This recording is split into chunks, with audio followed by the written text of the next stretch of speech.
চুপ করে আছিস কেন বল? ওইটা তোমার জানা দরকার। তুই তো এমনি অনেক ঝগড়াটি, আত্মস্বজনের মধ্যে হোক, বন্ধু বান্ধব হোক, পড়াকার বাড়িতে অসঠিক হোক। এটা তুমি কি বললা? আমি মেডিকেলে 2 দিন পর। এই তুই 19 ঘরের নাম জানিস? তাহলে 19 ঘরের নামটা বল। 19 দোকানে খাওয়ার সময় কথা বলতে হয় না, খেতে দে। আজকে তোমার কাজ কি? কোনো কাজ নেই।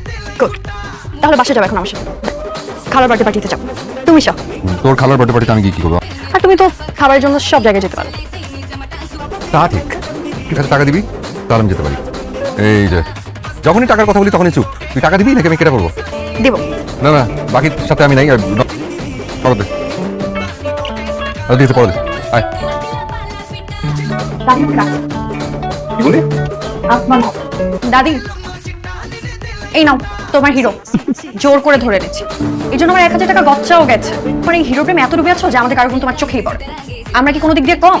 গুণ নেই সেটাও বলছি না, আসলে সব ছেলে মেয়ে বাবা মায়ের জন্য করে।